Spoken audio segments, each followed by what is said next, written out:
Welcome back to our channel. రెండో విడత రైతు భరోసా నిధుల విడుదలకైతే తేదీ అయితే ఫిక్స్ చేయడం అయితే జరిగింది. ఇక్కడ 5 ఎకరాల వరకు రైతన్నలందరికీ కూడా అమౌంట్ అయితే పడుతున్నాయి అన్నమాట. సో ఇప్పటికే మనకు ప్రభుత్వం ఒకటో విడత నిధులు అయితే విడుదల చేశారు. ఇచ్చిన మాట నిలబెట్టుకున్నాం. రైతుకి రైతు భరోసా అందజేయడమే ప్రభుత్వం లక్ష్యం. ఒకటో విడతలో చాలామందికి అయితే అమౌంట్ అయితే పడలేదు. ఇప్పటికే ప్రభుత్వం అయితే ఇక్కడ ఎంతమందికి అమౌంట్ పడ్డది అనేది అయితే చెప్పినమాట. దాదాపు 68 లక్షల మందికి అయితే అమౌంట్ అయితే పడ్డది ఇక్కడ ఆల్మోస్ట్ చూసుకున్నట్టయితే. సో మిగతా ఎవరికైనా రైతుల యొక్క అమౌంట్ అయితే పడని వారిచో మీ అందరికీ కూడా క్రెడిట్ అయితే అవుతున్నాయని అయితే తెలియజేయడం జరిగింది. సో ఖచ్చితంగా ఒకసారి మీ ఖాతాలో చెక్ చేసుకోండి అన్నమాట. ఎందుకంటే ఇటీవల చూసుకున్నట్టయితే చాలామందికి అంటే అమౌంట్ అయితే పడ్డాయి. ఆల్మోస్ట్ చూసుకున్నట్టయితే ఇక్కడ 70 లక్షల మంది రైతులకైతే అమౌంట్ అయితే పడ్డాయి అనేది తెలియజేశారు. సో 68,89,000 మందికి అయితే అమౌంట్ అయితే పడ్డాయి అన్నమాట. మొత్తం 3,446 కోట్లను అయితే నిన్న నిధులు విడుదల చేసిన విషయం తెలిసిందే.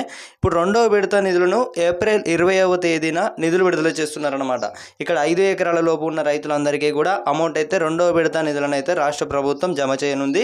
సో ఇటీవల చూసుకున్నట్టయితే చాలా మందికి అయితే అమౌంట్ విషయంలో కూడా చాలా మందికి అయితే కొంతమందికి పెండింగ్స్ అయిన పడ్డాయి అన్నమాట. సో ఇక్కడ ప్రభుత్వం ఆల్రెడీ అమౌంట్ నిధులు విడుదల చేసిన రోజే మీ ఖాతాలో అమౌంట్ అయితే పడ్డాయి. మీకు తెలుసో తెలియదో చాలా మందికి అయితే ఫోన్పే లాంటివి ఉంటాయి చూసిరా, పెండింగ్స్ పడ్డాయి అన్నమాట. అలా పెండింగ్స్ పడ్డ వారందరికీ కూడా చాలా మందికి అయితే అంటే ఇక్కడ పెండింగ్స్ పడ్డే వారందరికీ కూడా ఇక్కడ ప్రభుత్వం సైడ్ నుంచి కూడా అలానే మీ అకౌంట్లో హోల్డింగ్స్ అయినాయి అన్నమాట అమౌంట్ కూడా. సో మీ అందరికీ కూడా అమౌంట్ అయితే క్రెడిట్ అయితే అవుతున్నాయి అన్నమాట. సో మీలో ఎవరికైనా కానీ అమౌంట్ పడినట్లయితే ప్రతి ఒక్కరైతే కామెంట్ రూపంలో తెలియజేయగలరన్నమాట. ప్రతి ఒక్కరికైతే నేను మీ అందరికీ కూడా రెస్పాన్స్ అయితే అవుతాను. సో ఓకే, ఇక్కడ మనకు చూసుకున్నట్లయితే 6,000 రూపాయల చొప్పున అమౌంట్ అయితే క్రెడిట్ అయితే అవుతుంది. చాలా మందికి అయితే ఇక్కడ రైతుకి 10 ఎకరాలు ఉండని 20 ఎకరాలు ఉండని పడేది మాత్రం 6,000 రూపాయలు అనేది తెలియజేశారన్నమాట.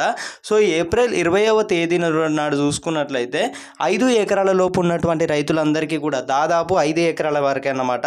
సో మళ్ళీ మూడవ విడతలు చూసుకున్నట్టయితే 12 నుంచి 10 ఎకరాల వరకు అంటే ఇప్పుడు చూసుకున్నట్లయితే మనకు మళ్ళీ మూడవ విడతలు చూసుకున్నట్టయితే మొత్తం నిధులు విడుదల చేస్తున్నారనమాట. 9,000 కోట్లు ఏవైతే ఉన్నాయో ఇక్కడ మనకు ప్రభుత్వం అయితే ఇప్పటికే ఈ రెండవ విడత నిధులకు సంబంధించి వెళ్ళినట్టయితే 2,700 కోట్లను అయితే ఆ తర్వాత 20 రోజులకైతే మళ్ళీ 2,020 కోట్లు అయితే నిధులు విడుదల చేస్తామని అయితే సీఎం రేవంత్ రెడ్డి గారు అయితే మొత్తం చూసుకున్నట్టయితే ఏప్రిల్ 20వ తేదీన మరో తేదీ అయితే ప్రకటించడం అయితే జరిగింది. సో రైతులందరికీ కూడా వెంటనే షేర్ చేయగలరన్నమాట. మొదటిసారి మన ఛానల్ని కొత్త విజిట్ చేస్తున్న ప్రతి ఒక్కరి సబ్స్క్రైబ్ అయితే చేసుకోండి. ఎందుకంటే అమౌంట్ సంబంధించి మీకు ఒకవేళ ఇప్పటి వరకు పడకపోతే ప్రతి ఒక్కరైతే కామెంట్ రూపంలో తెలియజేయగలరన్నమాట. సో మీరు డైరెక్ట్ నన్ను కాంటాక్ట్ అయితే అవ్వే విధంగా మీకు అందరికీ కూడా ఖచ్చితంగా నేను మీ అందరికీ కూడా హెల్ప్ చేస్తాను. అమౌంట్ విషయంలో కూడా ఇక్కడ ప్రభుత్వం ఆల్రెడీ అమౌంట్ విడుదల చేయడం జరిగింది. సో కొంతమందికి చూసుకున్నట్టయితే పెండింగ్స్లో పడ్డాయి అన్నమాట. సో అంతా కూడా హోల్డింగ్స్ అనేవి కూడా పూర్తి కావడం జరుగుతుంది. సో ఖచ్చితంగా అమౌంట్ అయితే క్రెడిట్ అయితే అవుతున్నాయి అన్నమాట. ఇక్కడ మనకు ప్రభుత్వం రెండవ విడత నిధులు మళ్ళీ ఏప్రిల్ 20వ తేదీన. సో ఓకే గైస్, మళ్ళీ అప్పుడే కలుసుకుందాం.